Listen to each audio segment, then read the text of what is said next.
This is a download from BFM 89.9, the business station. This is the TED Radio Hour. Each week, groundbreaking TED Talks. TED. Technology. Entertainment. Design. Is that really what it stands for? I've never known that. Delivered at TED conferences around the world. The gift of the human imagination. We've had to believe in impossible things. The true nature of reality beckons from just beyond. Those talks, those ideas, adapted for radio. From NPR. I'm Guy Raz. Coming up, the creative process. Trying to make something out of nothing. From the first idea to the final product is a long process. What kind of things do human beings do when they're presented with a blank slate? You can see the extraordinary transforming effect. The creativity comes naturally from that. This episode, Jumpstarting Creativity. First, this news.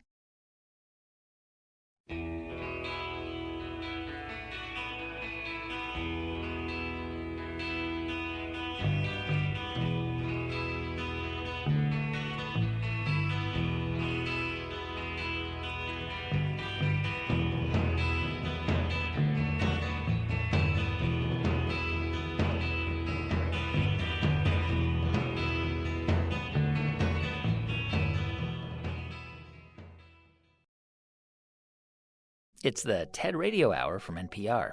I'm Guy Raz. So I want to begin the show today with a story, and it's about something that happened in Cologne, Germany in 1975. It's a story about the legendary jazz pianist Keith Jarrett, but it doesn't actually start with him. I think of this actually from the point of view of Vera Branders in many ways. This is writer and economist Tim Harford. Vera Branders was this young girl, 17 years old, who had somehow managed to persuade Keith Jarrett, who was already a big star at the time, to come to Cologne. And she had persuaded the Cologne Opera House, which is a big venue, 1,400 seats, to host Keith Jarrett. Wow. And she's just a kid, but she loves jazz. And so she's hugely ambitious, and her skills and her experience do not match up to make this happen. Yeah. And there's some miscommunication. And when she takes Keith out onto the stage for the rehearsal to meet the piano, it's the wrong piano. It's a rehearsal model. It's from some little corner somewhere. It wasn't even a grand piano. Vera said it was like half a piano.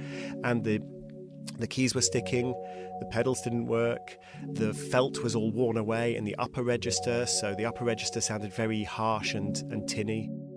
And because it's not a grand piano, it's not loud enough. So there are a lot of reasons why this is a bad piano. So for people who don't know anything about Keith Jarrett, like, what do you know about the kind of person he is? Well, he's famous for his perfectionism. I mean, in many ways, he's a very free-thinking musician. He does these entirely improvised concerts. He walks out on the stage, he sits down at the piano, and he just plays whatever comes into his head. And so that sounds as though this is a very loose, free-thinking, flexible person, but he has a reputation as insisting that everything be perfect. So the perfectionist meets the world's worst piano. And it's a sellout concert. Everyone's going to be there in a couple of hours. There is no way to get a replacement. It's pouring with rain in Cologne at the time. And basically, Jarrett said, I won't play. I'm not going to play. So this is not going well, right, for Vera? Yeah. This is not going well at all. So she goes out. She finds Keith Jarrett. He's sitting in a car waiting to be driven back to the hotel. And she goes and she knocks on the window, and he looks out and he sees this 17-year-old kid drenched in the rain. And she just begs him to play. She begs him. And I think at that moment, he just feels sorry for her. And he realizes she's just a kid. 1,400 people are about to show up at this concert, and there's going to be no concert. And he says, never forget, only for you. And he agrees to play. Wow. This is a man who hands out cough drops to the audience so they do not disturb the performance. Yes. I don't know what exactly was going through his head. But yeah, he sits down and away he goes.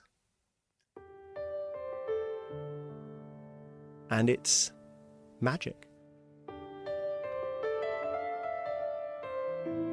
It is an absolutely astonishing performance, and within moments it's apparent that he's producing something astonishing. It was supposed to be a disaster. He's given this unplayable piano, and he doesn't just cope, he doesn't just produce a decent performance because he's a genius. He produces what many people think of as his best performance. You must have read accounts of that, obviously, of that night. Did people in that audience know that they were watching something extraordinary? Well, I think they were spellbound. Whether they knew that it was particularly unusual, maybe they thought it's always like this, I don't know. But certainly the music has stood the test of time, because Jarrett and his producer Manfred Eicher decided they were going to record this concert as a cautionary tale. This is as a demonstration. They have documentary evidence of what a disaster sounds like.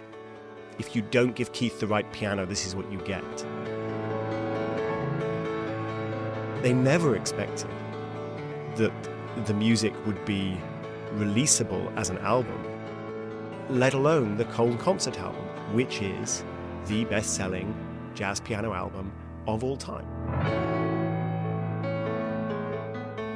So what was the spark that jump-started Keith Jarrett's creative energy that night? What allowed for that breakthrough? Because at the heart of any great achievement is creativity. But is it a force that can be cultivated, that can be teased out to help anyone create something unforgettable? Well, that's what we're going to explore on the show today. Ideas about jump-starting creativity. Here's more from Tim Harford on the TED stage. Keith Jarrett had been handed a mess.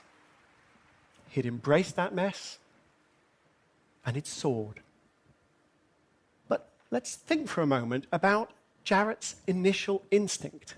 He didn't want to play. Of course, I think any of us in any remotely similar situation would feel the same way. We'd have the same instinct. But Jarrett's instinct was wrong. And I think our instinct is also wrong. I think we need to gain a bit more appreciation for the unexpected advantages of having to cope with a little mess. So let me give you some examples. The psychologist Daniel Oppenheimer, a few years ago, teamed up with high school teachers, and he asked them to reformat the handouts that they were giving to some of their classes. So the regular handout would be formatted in something straightforward, such as Helvetica or Times New Roman. But half these classes were getting handouts that were formatted in something sort of intense, like Hattenschweiler, or something with a zesty bounce, like Comic Sans italicized. These are really ugly fonts, and they're difficult fonts to read. But at the end of the semester, students were given exams, and the students who'd been asked to read the more difficult fonts had actually done better in their exams in a variety of subjects. And the reason is the difficult font had slowed them down, forced them to work a bit harder, and so they learnt more. These disruptions help us solve problems. They help us become more creative. I mean, I think when people hear the word creativity, they often think that it's someone else who has that, or it's this elusive thing that is, gifted to people with talent. But I suspect that's not right? That creativity actually is just a skill, like any other skill. Well, I'm not a creativity researcher, but I have read a lot of creativity research, and one of the most obvious things is that nobody agrees what this thing is. Yeah. And people have lots and lots of different ways of talking about it and lots of different ways of measuring it. But I tend to agree that creativity is different from talent. It's different from technical skill. If you're always starting in the same place, your skill and your abilities and your habits just become a cliche. And if you want to go somewhere different, suddenly the skill will find a new way to express itself and you'll reach new heights. What's the best way to finish somewhere different? The best way to finish somewhere different is to start somewhere different. So I want to talk about somebody from the world of rock and roll. His name is Brian Eno. He is an ambient composer, rather brilliant. He's also a kind of catalyst behind some of the great rock and roll albums of the last 40 years. So he's worked with David Bowie on Heroes. He worked with U2 on Achtung Baby and the Joshua Tree. He's worked with Coldplay. He's worked with everybody. And what does he do to make these great rock bands better? Well, he makes a mess. He disrupts their creative processes. It's his role to tell them that they have to play the unplayable piano. And one of the ways in which he creates this disruption is through this remarkable deck of cards. They're called the oblique strategies. He developed them with a friend of his. When they're stuck in the studio, Brian Eno will reach for one of the cards. He'll draw one at random, and he'll make the band follow the instructions on the card. So this one, change instrument roles. Yeah, everyone swap instruments. Drummer on the piano. Brilliant, brilliant idea. Make a sudden, destructive, unpredictable action. Incorporate. These cards are disruptive. The musicians hate them. So Phil Collins was playing drums on an early Brian Eno album. He got so frustrated he started throwing beer cans across the studio. But the thing is, just because you don't like it doesn't mean it isn't helping you. You know, just imagining Phil Collins throwing a beer can across the room is enough for me to want to jumpstart creativity. Yeah, he was just so frustrated. Yeah. The way we've been discussing this, it sounds as though this is a very refined plane for people to be on. And Keith Jarrett, David Bowie, I mean, these are geniuses. And I'm not a genius. I mean, maybe you're a genius guy. I don't know. I'm not. And I think most of the people listening to this will be thinking, this doesn't apply to me. But actually, this is true, I think, on a very everyday scale. And there's a wonderful example from London that could not be more everyday, where a few years ago, the London Underground suffered a partial shutdown because there was a strike, it was a labour dispute. And the shutdown lasted 2 days. So for those 2 days, everybody who was used to commuting around London probably had to find a different way to get to work. And so 3 economists got hold of the data set and looked at what people had done. And they found that a very large number of people commuted to work exactly the same way every day. And then during the strike, they changed. They found a different way. And then a substantial minority of them never changed back. So they realized, because of a 48-hour shutdown, they realized they had been doing it wrong their entire lives. And it was only when the disruption comes in and says, no, you can't do it your normal way. You have to find a new way. Tens of thousands of people went, wow, actually the new way's better. I always think of that. How many things do we do in our lives? Not these soaring feats of creativity, just everyday things. How many things do we do that if we were forced to do it differently, we would never go back? It's Tim Harford. He's an economist and a writer. Tim will be back later in the show with another idea on how to jumpstart creativity. Stay with us. I'm Guy Raz, and you're listening to the TED Radio Hour from NPR.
It's the TED Radio Hour from NPR. I'm Guy Raz. And on the show today, ideas about jumpstarting creativity. And we tend to think of creativity as something that's a unique part of being human. But what if it's not? Is there a future in your mind, maybe not in your lifetime or mine, but a future where artificial intelligence is as creative as the most creative humans in history? Well, that's hard. I mean, we consider ourselves to be intelligent and creative, but I'm not as creative as the most creative human in history. But I'm creative enough, and most of our algorithms are creative enough. This is Steve Engels. He's a professor at the University of Toronto, where he researches artificial intelligence and creativity. The standard that we use for creativity, we look at, like the masters, right? Like the ultimate musicians, the ones that create something new that's never been seen before that other people then emulate. But it's not really fair to compare AI right now with the best that humanity has to offer, but rather, if it's as good as average humans, that's still a pretty good achievement. Okay, so let's talk about humans for a second, because we are born and we're like this unformed blob of stuff, and then over time, we learn stuff, we grow, we experience the world, and there are all these inputs and experiences we have, and then with all of that, you have these tools to think in a creative way, right? That's kind of how it works. Yep. And that's part of the basis of the research we were doing, is that creating artificial intelligence is trying to create things that emulate human behavior, especially when it comes to cognition. And so, the idea of trying to create creativity is oftentimes trying to say, well, what kind of things do human beings do when they're presented with a blank slate? Like they take their lifetime of experiences and then they put it together in sort of random ways in order to try to create some overall product. And the artificial intelligence that we create is trying to do a lot of the same thing. It just doesn't have a lifetime experience to build up. Here's more from Steve Engels on the TED stage. What is the difference mainly behind computer intelligence and human intelligence? Can computers be as creative as humans? With enough data, a computer should be able to take all the things that humans can do, regardless of what the task is, and be able to do it as well as a human can. So this gets into the research that I've been doing. I started off as a natural language programmer when I first started in AI, which meant that I was doing a lot of things with English text. And what we were doing were things that could actually read through English text and understand the things that it was reading and create models for it to be able to recognize the patterns within it. Well, we use these same models not just to record and classify text, but to be able to generate it. There was an example of someone who actually made a research paper generator where it actually created a journal article and submitted it to a conference and got accepted. So this is the sort of thing where computers are able to create new, interesting, original text. And this led into my research on music generation. I have software where you can feed in music files, and it'll actually read through and understand the patterns in the music and be able to generate original music in that style in real time forever. At first, it wasn't great, but over time, we've managed to build these things, and now it actually has sort of a larger scale progression, so that it now has a sense of a start, a middle, and an end, and it actually has like an overall musical flow. So walk me through this. How does a machine compose a piece of music that is beautiful and resonant and emotive? Beautiful and resonant is fine. There's lots of examples of beautiful music. Listen to enough of them and you can start to try to figure out what those patterns are and figure out how you'd create something kind of in that style. But emotive, it's as hard to pin down as you would think. Trying to figure out, okay, well, what kind of songs are happy? So you could maybe say, okay, well, these are the songs that make me happy. Can you make other songs that make me happy? And it's possible. But it's about what you'd expect for a human to do, too. If you gave them 100 songs that are considered happy music, they would probably look at these things, try to figure out what they had in common, and then see if they could reproduce some of that. But, that's why it's so hard for people to be successful at music or art. The idea of looking at these things and then trying to make something new and trying to capture that, the AI is just trying to solve that same task and is running into the same problems.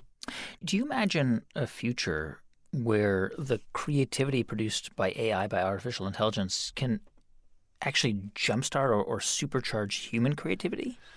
Well, that's the main thing that we've been working on is we can make things that can either stimulate human creativity, get people who are stuck, who have like a writer's block, and then help them see enough examples to make the neural connections in their brain to help figure out what it is that they want to do.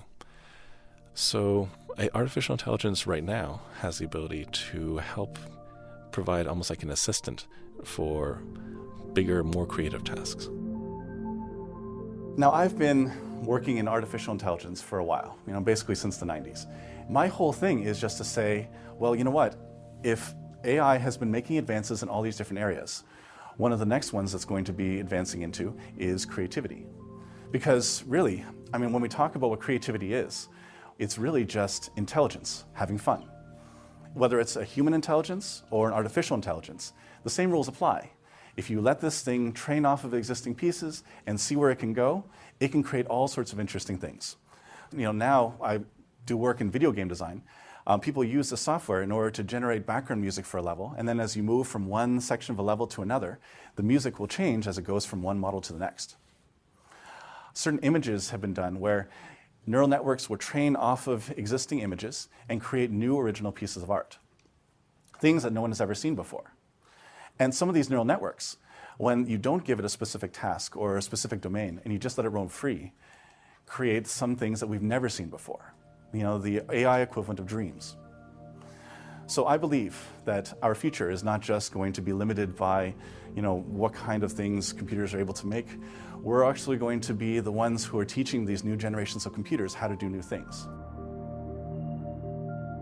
Earlier in the show, we heard the story of Keith Jarrett playing the Cone concert and everything that led up to that moment, his frustrations, his anger at this piano, how he stood there and he pounded on the keys without rehearsing, without any plan, and he produced one of the greatest live records of all time.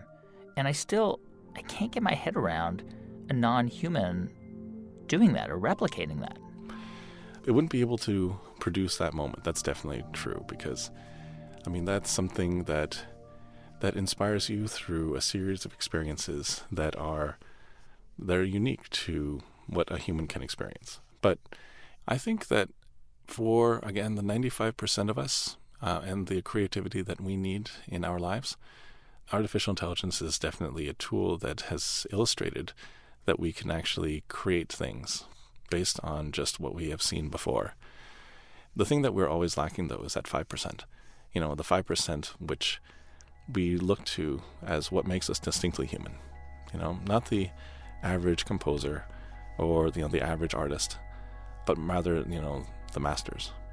And that's a level of innovation where you're creating something that can't be modeled off of anything else because it is completely original and new. That's the part that is going to be ever elusive. That's Steve Engels. He's a professor at the University of Toronto in the Department of Computer Science. You can see Steve's entire talk at ted.npr.org.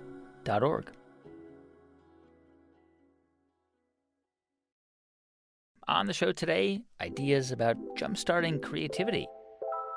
And sometimes what you need to spark that creativity is something completely out of the ordinary. Yeah. Which is what Helen Marriage Pleasure. tries to do on a pretty ambitious scale. I think what we do sits at a very strange junction of the arts and transformation of place. So you can see that the audience, who aren't necessarily the kind of people who would ever go into a gallery, are moved by the way the imagination of an artist can transform their daily experience. Helen works as a director at a company called Artichoke. Based in the UK, and we create extraordinary art events in the public realm. Basically, these large-scale art installations that exist to ignite creativity, to spark joy, to create moments of wonder in the everyday. If I say moments to you, you'll think falling in love or your first child being born or disastrous things or funny things. It's the moments, it's not the routine that you remember. And Helen and her team had an idea in mind to really disrupt the routine in one of the busiest cities in the world, London. Helen Marriage picks up the story from the TED stage. Imagine it's a world city.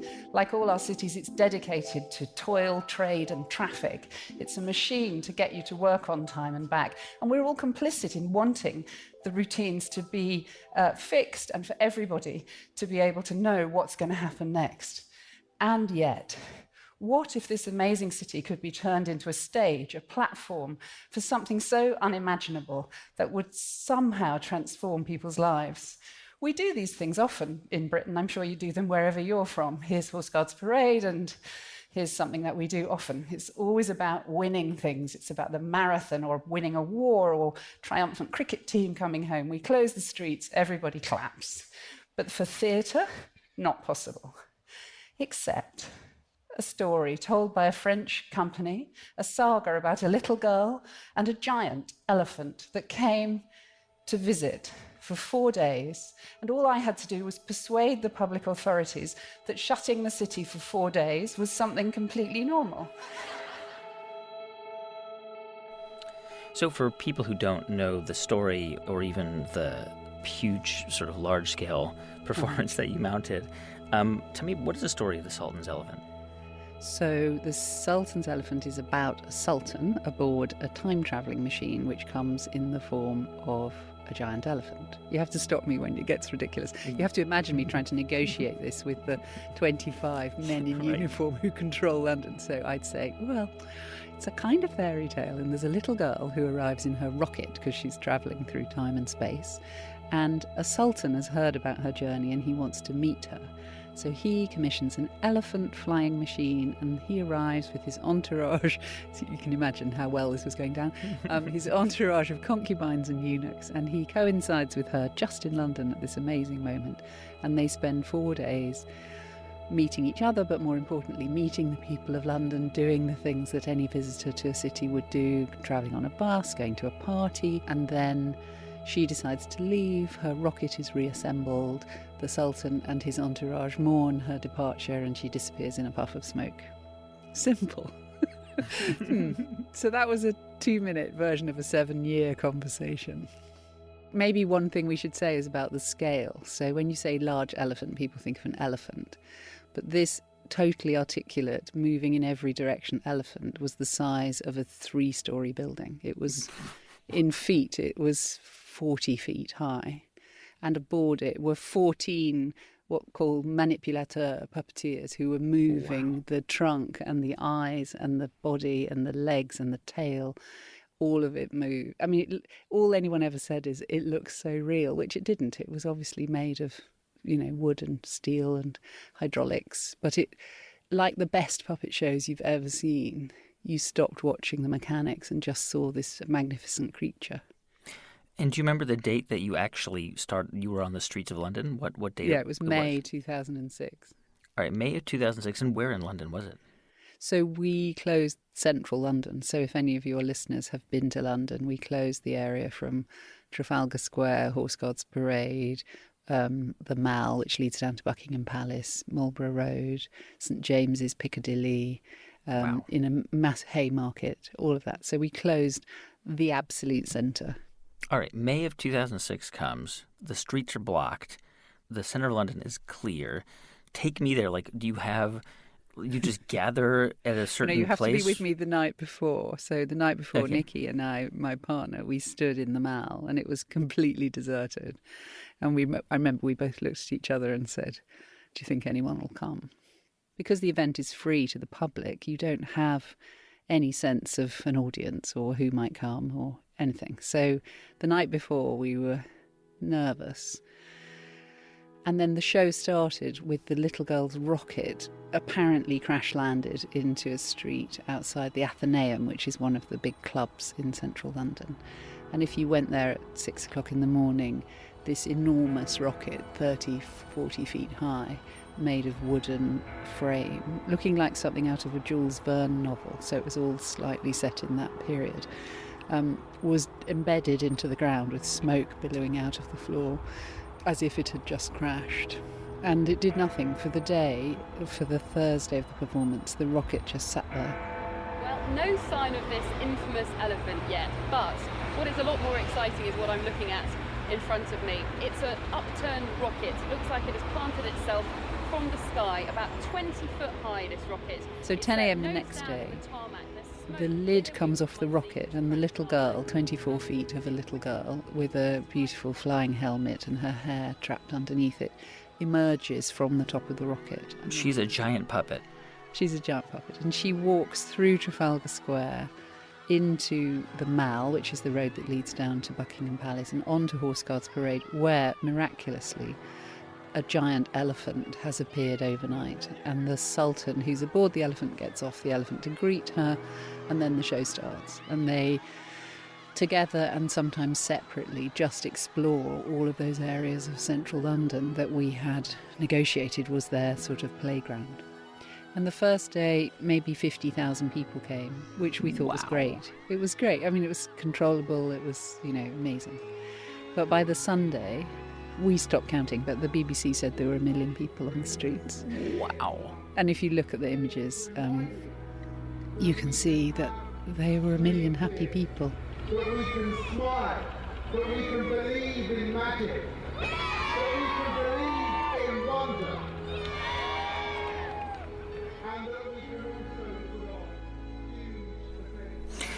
When you think about art and the kind of art you do, huge public events, how do you think they transform someone's ability to think in an imaginative and creative way in their own lives? I think that if you can physically transform a place, you can change forever the experience and the outlook of anybody who experiences that. So after the elephant, we've done loads of other shows since then, but it's interesting, the elephant, because it was the first and the most shocking in a way, because it really did, nobody tried to do anything like this before. We got an email, we got thousands and thousands of emails. We got an email from a man who said, "I woke today with the most extraordinary feelings of grief and joy. Grief that I'll never see them again, and joy that I met them. Thank you for teaching me that cynicism is not a way of life." So just in that one little email, you can see the extraordinary transforming effect that those few days had on people. That's Helen Marriage. She's director of Artichoke. It's an organization that helps produce large-scale art performances in public spaces. By the way, the name of the French marionette company that created the Sultan's elephant is called Royal Deluxe. You can see Helen's full talk at TED.com. On the show today, ideas about jumpstarting creativity. Stay with us. I'm Guy Raz, and you're listening to the TED Radio Hour from NPR.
It's the TED Radio Hour from NPR. I'm Guy Raz. And on the show today, ideas about jumpstarting creativity.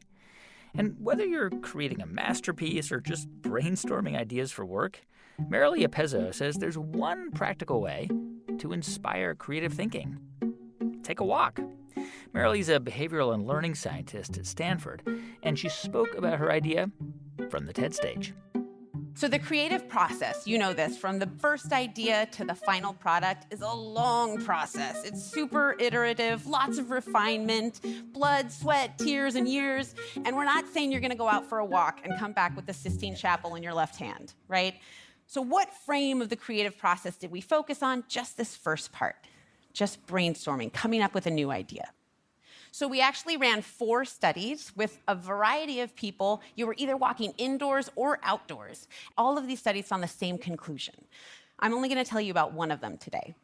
So one of the tests we used for creativity was alternate uses. And this test, you have 4 minutes, and your job is to come up with as many other ways to use common everyday objects as you can think of. So, for example, what else would you do with a key other than to use it for opening up a lock? So people came up with many ideas as they could, and we had to decide, is this creative or not?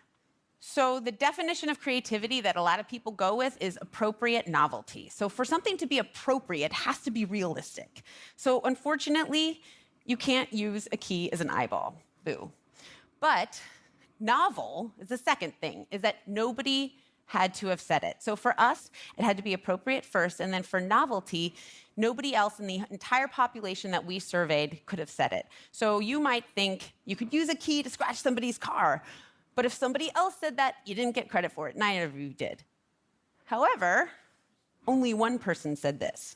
If you were dying and it were a murder mystery, and you had to carve the name of the murderer into the ground with your dying words. So one person said this. And it's a creative idea because it's appropriate and it's novel. So you either did this test and came up with ideas while you were seated or while you were walking on a treadmill. They did the test twice with different objects. 3 groups. The first group sat first and then sat again for the second test. The second group sat first and then did the second test while walking on a treadmill. The third group, and this is interesting, they walked on the treadmill first and then they sat. Okay, so the 2 groups that sat together for the first test, they looked pretty similar to each other, and they averaged about 20 creative ideas per person. The group that was walking on the treadmill did almost twice as well. So remember, they took the test twice. The people who sat twice for that second test, they didn't get any better. Practice didn't help. But these same people who were sitting and then went on the treadmill got a boost from walking. Here's the interesting thing. The people who were walking on the treadmill still had a residue effect of the walking, and they were still creative afterwards. So the implication of this is that you should go for a walk before your next big meeting and just start brainstorming right away. So we have 5 tips for you that will help make this the best effect possible. So first, you want to pick a problem or a topic to brainstorm. So this is not the shower effect. This is not when you're in the shower and all of a sudden a new idea pops out of the shampoo bottle. This is something you're thinking about ahead of time, and they're intentionally thinking about brainstorming a different perspective on the walk. Secondly, I get asked this a lot, is this okay while running? Well, the answer for me is that if I were running, the only new idea I would have would be to stop running. So... But if running for you is a comfortable pace, good. So it turns out whatever physical activity is not taking a lot of attention. So just walking at a comfortable pace is a good choice. Also, you want to come up with as many ideas as you can. So one key of creativity is to not lock on that first idea. Keep coming up with new ones until you pick 1 or 2 to pursue. You might worry that you don't want to write them down because what if you will forget them? So the idea here is to speak them. Everybody was speaking their new ideas. So you can put your headphones on and record through your phone and then just pretend you're having a creative conversation, right? Because the act of writing your idea down is already a filter. You're going to be like, is this good enough to write down? And then you write it down. So just speak as many as you can and record them and think about them later. And finally, don't do this forever, right? If you're on the walk and that idea is not coming to you, come back to it later at another time. Thank you. That's Marilee Apezzo. She's an instructor of medicine at Stanford University. To find out more about Marilee, go to TED.com. So earlier in the show, we heard economist Tim Harford talk about how unexpected challenges can make someone more creative. But he also has another idea about how to jumpstart creativity: multitasking. Which sounds kind of weird because normally creativity and multitasking do not go hand in hand. Yeah, and I tend to agree. I mean, not everyone agrees. Some, and maybe it's a generational thing, I don't know, but some people seem to think it's just great to be watching Game of Thrones while also tweeting and Snapchatting. Yeah, I mean, some people love it, some people hate it. I personally hate it, but I think that there is a different phenomenon that we shouldn't hate, a different phenomenon that we should actually embrace, and for want of a better word, I've called it slow motion multitasking. What is it? What does that mean? It's very simple. Slow motion multitasking is having several important projects on the go simultaneously. And I first noticed this in my own life, where I was working on a book for years, and I got stuck. And I actually stopped and wrote another book, and then restarted and finished the first book. So, it feels like an extreme case. I have to write every week for the Financial Times, and I have 2 BBC radio shows, and so I sort of stop my book writing and I work on them, and then I stop, and I constantly feel like I have these different things on my plate. And sometimes I think to myself, really I should focus. If I was a proper artist, rather than just some hack, I would be focusing and achieving something great in a single endeavor. And then I look at the real greats, the great artists, the great scientists, and I realize it's nonsense, because almost all of them had really serious projects on the go simultaneously. Here's Tim Harford again on the TED stage. Look no further than Albert Einstein. In 1905, he published 4 remarkable scientific papers. One of them was on Brownian motion. It provided empirical evidence that atoms exist, and it laid out the basic mathematics behind most of financial economics. Another one was on the theory of special relativity.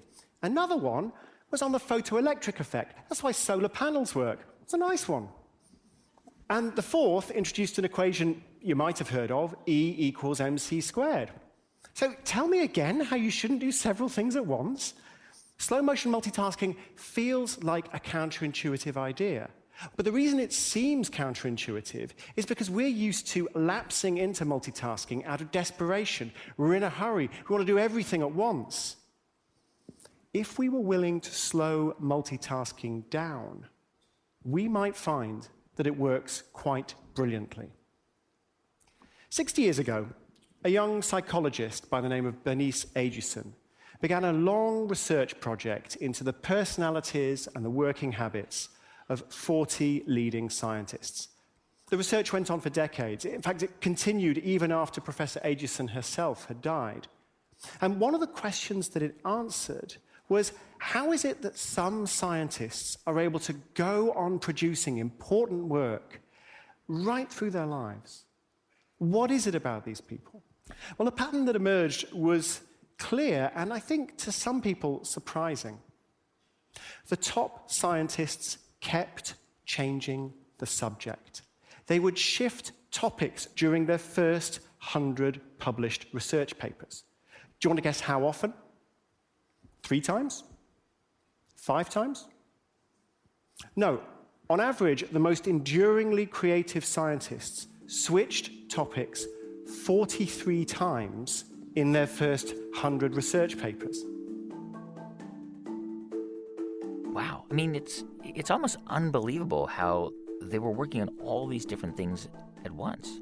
Yes. So basically every time they published a new paper, it was in a new area. This curiosity, which kept them fresh. I think there are probably 3 reasons why the slow motion multitasking works. The first is that when you switch out of a problem where you're a bit stuck, the new context helps you forget your old wrong answer. It's the crossword puzzle problem. You're stuck on a crossword puzzle, you've got the wrong answer in your head. All you need to do is forget it for a second. So just a change of context helps you solve a problem. The second reason is different areas cross-fertilize each other. So an idea that you come up with in one area helps you in another. And the third reason is, I think it just provides you with an outlet. You have time to to de-stress, to relax. You're feeling stuck, you're feeling under pressure, and you've just got something interesting to get on with when you're stuck.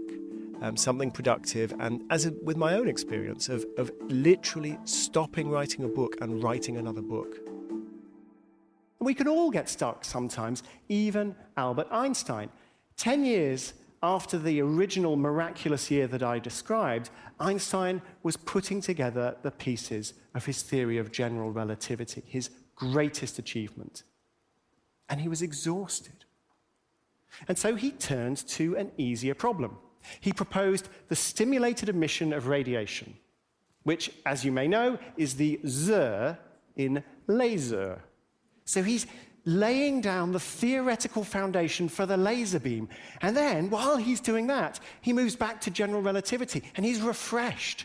He sees what the theory implies, that the universe isn't static.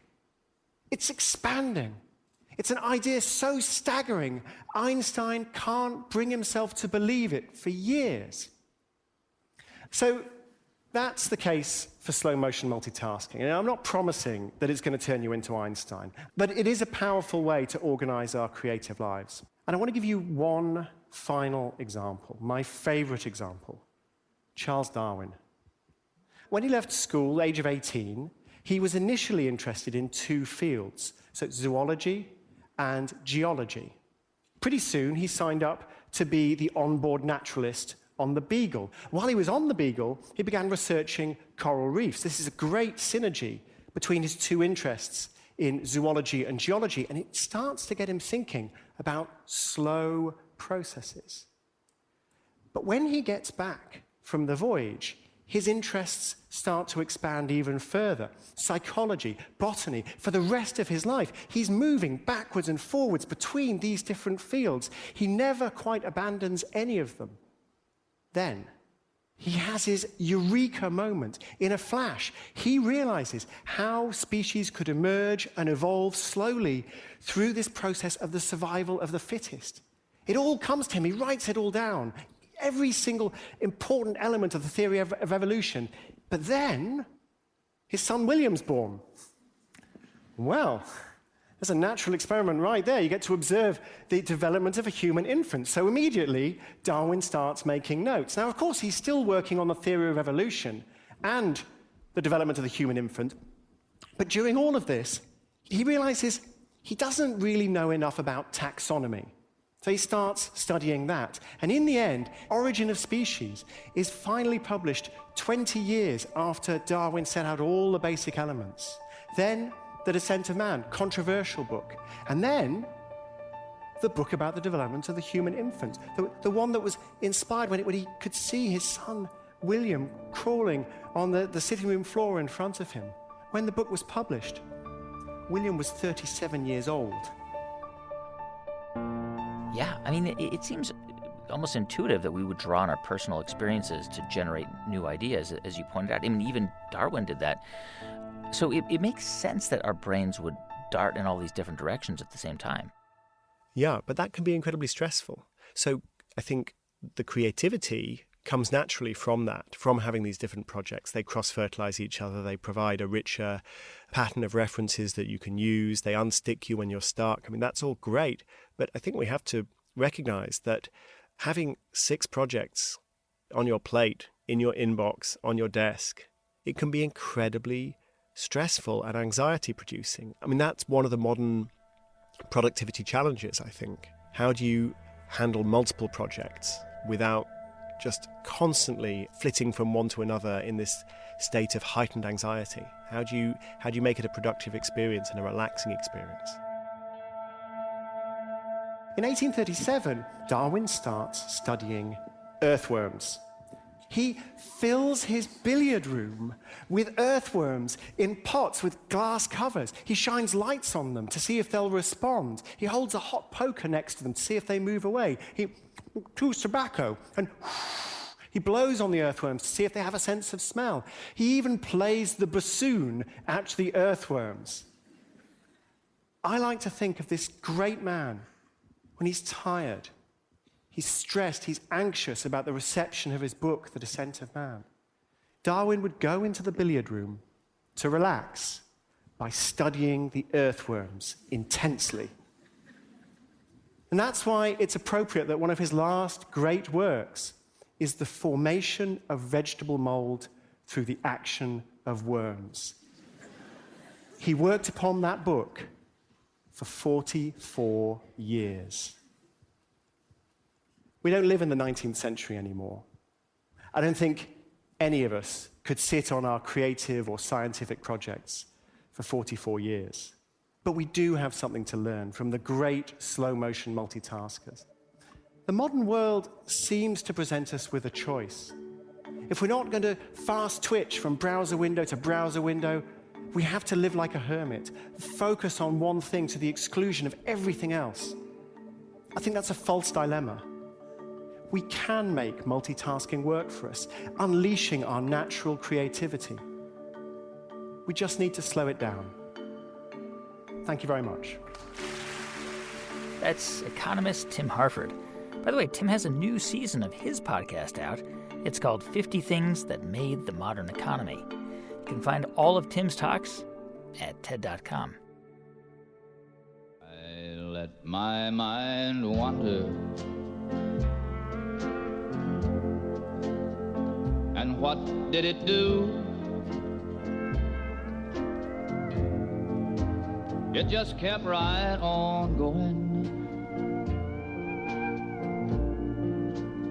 until it got back to you. Hey, thanks for listening to this episode of Jumpstarting Creativity this week. If you want to find out more about who was on it, go to ted.npr.org. And to see hundreds more TED Talks, check out TED.com or the TED app. Our production staff at NPR includes Jeff Rogers, Sanaz Meshkanpour, Janae West, Neva Grant, Casey Herman, Rachel Faulkner, Diba Motasham, James Delahousie, and J.C. Howard, with help from Daniel Shukin and Katie Monteleone. Our partners at TED are Chris Anderson, Colin Helms, Anna Phelan, and Janet Lee. I'm Guy Raz, and you've been listening to Ideas Worth Spreading right here on the TED Radio Hour from NPR. Thank you for listening to this podcast. To find more great interviews, go to bfm.my or find us on iTunes. BFM 89.9, the business station.